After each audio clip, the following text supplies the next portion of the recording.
Hey guys, J-Man37 Nice here bringing you episode 17 of Epic Battle Fantasy V. Last time, we went through this one room, fought a bunch of battles here, solved this nice puzzle, turned the lights on, despite what you might think from looking at the map. And this time we're just going to be continuing on further into it. We see we get a little bit of a, kind of a different looking room here. There's been me locked in there. Blondie's insulting me. Yeah, I think these are some of the guys we saw actually outside of the building. So you see NPCs actually move around a lot in this game. You're very commonly going to see an NPC repeatedly throughout the game. So it's good to try and remember who you see, just cause it's nice to see who comes back. Smash that huge hover car. No chance getting plans. Okay, you see something here. We're going to go like this. I don't think I've gotten this actually yet on my stream series, but I only just remembered this is here, so I might want to actually come back and look at that. Just security, it's so bad. Your hardest puzzles are all optional. Isn't that nice? I can't do puzzles. Okay, so really quick, last time I said we were going to do summons, and I'm going to go ahead and do that now. Let's see. So some healing skills. I don't really think I need. I think single target healing I'm pretty well set on. We can go and look at some of these. No legs. The no legs all definitely is going up here. I think I'm going to get this one here. See, I think we got a lance stall at some point, right? Yeah, pretty high damage bomb attacker. I'm actually going to slot this one in here. I don't think that's that valuable. I'm going to go ahead and just clean out some of these things that I don't think are very useful. Let's see. Neutral statuses, meh. The confused one is kind of fun because it does literally initiate auto battle mode, but it's not something I plan on using. No. Breezy weather, kind of expensive, but that's kind of a useful tool potentially. What do these guys do? Very huge attack buff and bless for pretty cheap actually. I've come to realize I think this actually might be worth running. That's pretty valuable. What do you do? Bio damage. So this actually has the effect that Giga Drill has had in the previous games, where it actually does more damage based on defending stats. And here we have the defender. So you see over here, I don't think I've done this yet, but you can actually organize based on a few things. You can buff, debuff, heal, stuff like that. We're gonna have Viking Monolith here, I think, as well. Let's see, barrier. I think we have. Yeah, Sapphire always kind of useful. We're gonna put him in here. I think we're gonna fill the rest with attacking guys. The bubbler I think is pretty valuable. What do we have for AoEs? Shills all replace current with a huge hail. It's a pretty big effect actually. We're gonna switch these two. Still have Jotun for big bomb attack. Actually, this does almost as much damage. It's a bit cheaper and it has a chance to. You know, I actually like that better than the Lance Stall, to be honest. I'm just gonna get rid of Lance Stall. Never mind. We have 3-stage poison. That's not too good. I will go ahead and put the defender in here. I like to kind of organize them based on cost, roughly at least. I like to have these next to each other because wet and chill kind of combo with each other. Although they're too expensive, so never mind. We're not gonna be able to cast both of those anywhere near each other. Then besides that, honestly, most of these are kind of inconsequential, I would say. So we're just gonna skeleton hand's pretty nice for support, and so, yeah, none of these other ones are really all that useful, to be honest. We'll just do this one. Sure, doesn't matter too much. Most of the useful ones I'd already decided on. Okay, so we're gonna do a little bit of work in this room, I think, first. We have a bit of a lengthy encounter coming up here, as you can see, 3 waves, probably mostly all flybots too. So let's see, electric. Okay. So electric is pretty clearly a solid shared weakness amongst these guys. Okay, no stun. I do want to upgrade that at some point because I would very much so enjoy getting 100% stun is really useful. I'm a very big fan of it, so hopefully we can make that work in the near future. No stun there. Not gonna worry too much about this first wave. Well, that's unfortunate. Okay. Huh. Cool. I don't know if I've mentioned yet, but Medipack does also heal statuses. As you can see, our Siphon is now gone. So we can immediately attack again. Whee! And still no stun. Damn. Oh well. Yeah, since we haven't officially, we can't officially see the move yet. It wasn't. I just didn't think to mention it until now. But yeah, it does affect cure all negative status effects. So it's very good, basically. Even better than you may have at first thought. Okay, so we're going to attack you. You are stunned. Okay, that's fine. I'd like to go ahead and buff a little bit here. And he's immediately confused again. Oh, cool. Not anymore, he's not. So we can do this. We can have... Where's Encore? Have him buff attack. Or just have him buff his own attack. Oh, and you can just heal yourself, I guess. Actually, I should have had her kill one of these guys. Oh well. No biggie there. Okay. So you see, yeah, the screen we're on right now does have a few... It's got a few little tricks to it. Okay, no legs actually can probably kill off this entire wave. Okay. It's pretty close, actually. We're getting a lot of those cursed runes, or the black monoliths, black runes. I can't remember what they're called. Those are a rare-ish resource, I think, so the fact that we're getting a lot of them is pretty nice. Oh, they're actually resistant to stun. I forgot about that. Okay. Okay. So it's actually only, what, like a 20% chance to stun then? Okay. Let's go for Legend Extra. I haven't used this one in a while. Yeah. Pretty good. Fair bit of overkill there. Magic defense up. Literally doesn't matter at all. Uh-oh. Oh, and they didn't capitalize on it. Nope. They took zero advantage of that, of his weakened state. Works for me. I'm not sure why they did that, but I'm certainly not going to complain. Okay, so you're stunned, so I don't actually care. Oh, I shouldn't have done that. That was stupid. Yeah, that was my fault. I should have reversed his buffs first. Considering he had minus 60 attack, that's pretty good damage. Whoopsies. Ah, jeez, really? That's just inconvenient. Alright.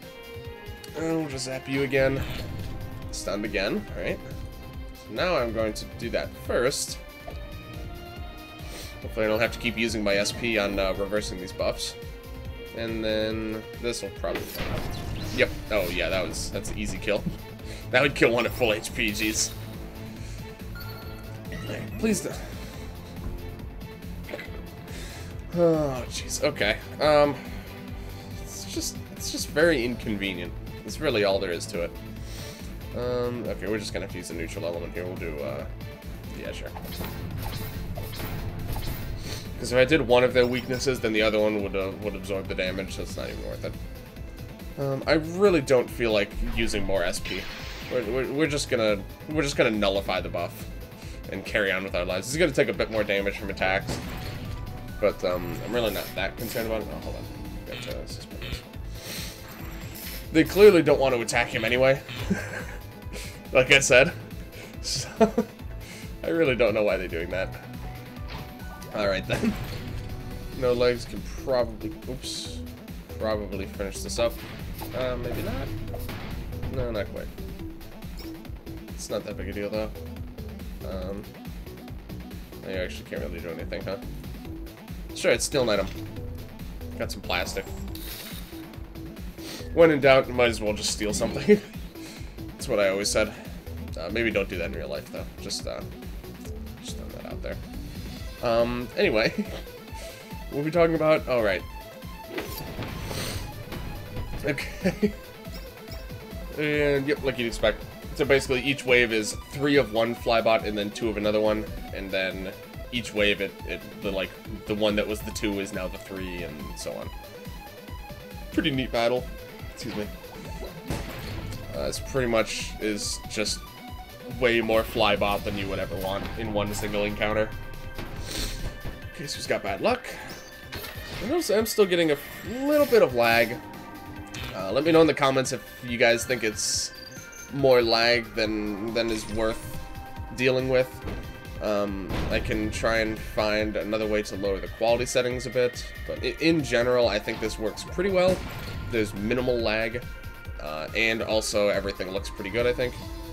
But let me know what you guys think. If you guys think it's worth lowering the quality again, or maybe running it in a smaller window or something, so that I wish would basically just lower the quality. But yeah, let me know in the comments.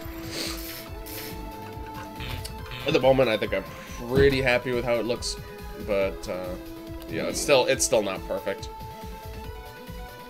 Can't win them all though. But yeah, I'm still trying to find, I guess, the best. I should just use electric there. Trying to find, I guess, the best compromise between quality and lag. Okay, so that was that battle. Bit of a lengthy one, but overall not too bad. Lots of experience. I just want some of this, huh? Okay. So we got a lever. Opens up one of the cells. We have a stack of papers here. Start executing old prisoners. Well, that's nice. The Repopulation Project. Here's Helmet again. You might remember him from outside. Just here for the pay. I don't think that's gonna happen. I don't want to bring it up. Pardon your crimes if you surrender. Alright, so we got a chest here. Surgical mask. Pretty nice little flare. We'll go ahead and slap that on, who wants it? I guess I can put it on you. You can't even tell. Here, if we take this helmet off. This guy actually has a surgical mask on. You can't see because of the cardboard box, but, you know. Okay, so we can go in there. Oh, we can go over here. I'm actually going to take a little detour over here first because of a very significant item. You'll notice the key items are usually presented in this way. They have a 3x3 square. They have a little carpet underneath them. They generally look really nice. If you see something like this, this is a key item. You really want this. You see this? It actually isn't even pointing us to this. This is actually an off-screen area. But this is where you get the magnetic boots, which are, I'm not sure the magnetic boots are actually a required key item, but also you see that we now have this shortcut, which is pretty nice. I don't know if they're a required key item, but basically they do this. Boop. So now this is going to allow you to get, oh, that's actually really nice. This is going to allow you to get a lot of things that you previously were unable to get. I'm going to go ahead and upgrade this. Enemies more likely to surrender and flee. Really useful. We're going to put that on her immediately. Yeah, so you now, when you're sliding around, you now stop on these metal plates. And I think, as a result, we're going to go back to the very few areas where we've seen those and do a little bit of backtracking. So I will see you guys in just a second. Okay, so these are the only two screens in the entire game so far that actually use this. But you see right here, now we can stop here, get this chest, which has a fire staff for Natalie. So that'll be, I'm sure we'll be able to find some usage for that later on. You know, once we get it back at least. See, there's a few magnetic tiles here, but most of them don't really do much for anything. That one just allows you to pick the wrong tile and still go to the right way, I guess.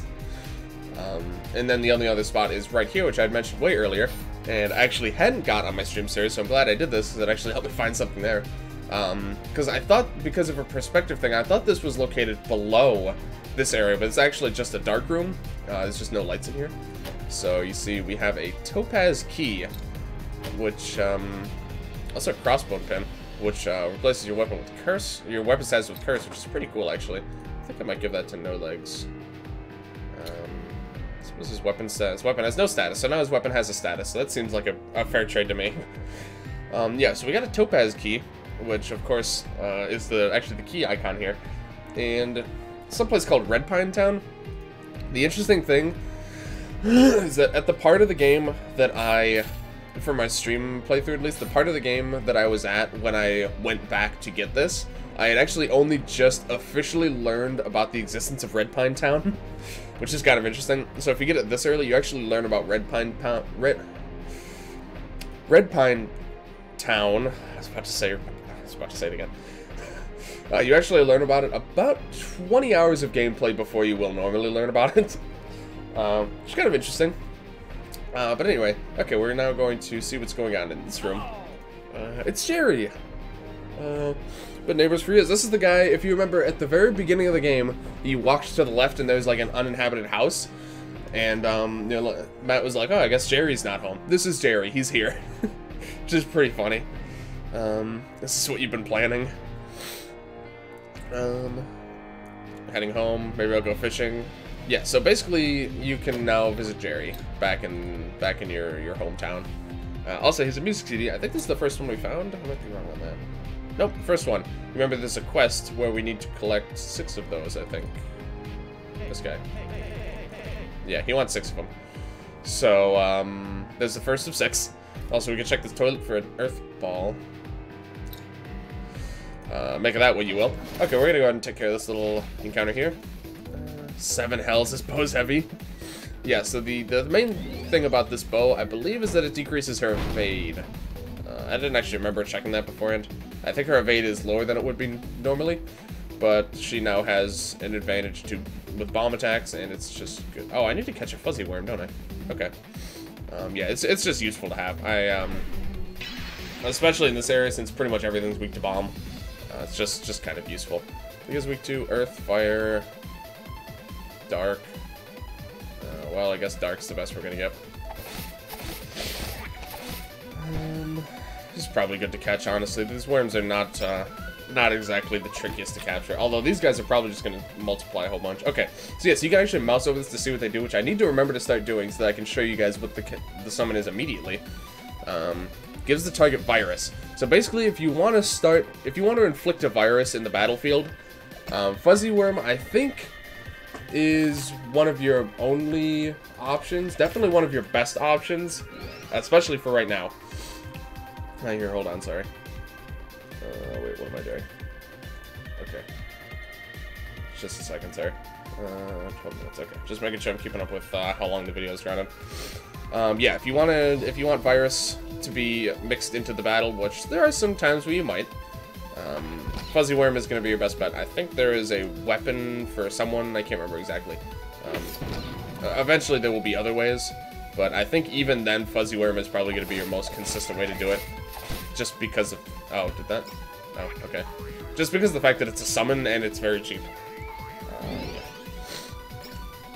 So that's the thing about Fire. I'll probably actually put him on my summon bar, just because you really never know when you might want to mess around with virus.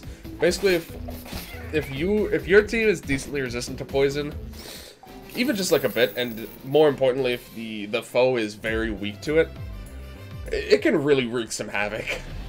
Also, you might wonder why that fight's there. You might wonder how to get to this cage. Also, if you have mouse controls, you just click over here and they'll just go there automatically. But there's a hidden wall here. There we go, found the way. Yeah, there's just a hole. I don't know why these two people aren't interacting at all, but it's Leo. Then I heard your turn. Bed sheets improve. Oof. I'm gonna go places. It's easy for a player character to say. Trapped while an eternity flows by. Rip. You could be a philosopher or a wizard. He even has the beard for it, to be honest. Yeah, not all really. Oh, never mind. Copper key hidden in the toilet. Pretty useful. We haven't found where to use those yet, but yeah, that's kind of the main thing you want to get there. I think we're gonna wait to go back to Jerry's house for now. We're gonna stick with where we're at right now. I think we're gonna go ahead and solve this puzzle actually. So let me think here. So with this, you kind of can deduce what you have to do based on context. So for example, like if I go up here, it slides me all the way up. So knowing that, this is not going to be correct. Also, I'm just trying to leave this puzzle. Oh, whoops. Okay, hold on. So knowing that, you know that this has to be where you end, because you go up here. If you go left, these areas are permanently locked, so you have to go up and to the right. So this is the last one. You know that you have to come up here, so we know that we're gonna have to do this route at some point. And basically, once we enter here, we can go. We pretty much have to do this all in one. Hold on, I'm trying to think. Sorry. So I think the way that we need to do this is, we do this to get this little isolated bit here. We do this to get this part. That isn't what I meant to do, but I think that's fine. There's probably a few ways to solve it. That's just one of the solutions. Like I said, if you want to use this one, I think you could potentially do something like, you go up here, and then... No, it doesn't work. Never mind. Either way, that's a solution. So we're just going to go ahead and get this, which I think is actually another... No, it's not actually. This is presented the same way the key items are, but key items also are never spawned from puzzles or anything. There's a flare though, which is pretty nice. I'll go ahead and put that. Who needs the bomb resist? You actually do. I'm go ahead and take that. Pretty useful one there. Okay, so you see we actually have this little side room with there's quite a lot going on actually. I think we're going to sit, especially with how long the last video ran, I think we're going to go ahead and end it off here, and we're going to clear out this little neat little side room I think next time. But yeah, thank you guys very much for watching. If you like this video, please like, comment, subscribe, all that good stuff. Check the description for a link to our twitch.tv channel, where tonight I believe I'll be streaming some Smash Bros. Ultimate online arena with you guys, as well as with my buddy Sacred Survival. I think we're going to be starting at 6 p.m. EST. It's usually 6 to 10 p.m. EST. Can probably go a little bit later since it's Friday and I'm, you know, once I'm working at least, I won't need to worry too much about going like straight to bed after streaming. On Fridays at least, so maybe we'll go a bit longer, maybe I'll start later, I'm not sure. Follow me, hop into the Discord, which the link is also in the description, if you want to keep in touch and keep up to date on if I decide to extend or move back or anything like that, any of my live streams, as well as just talking about games or whatever is going on with you guys. I like keeping in touch with you guys. And yeah, thank you guys, sorry, a little aloof. Thank you guys again for watching, and I will see you guys later.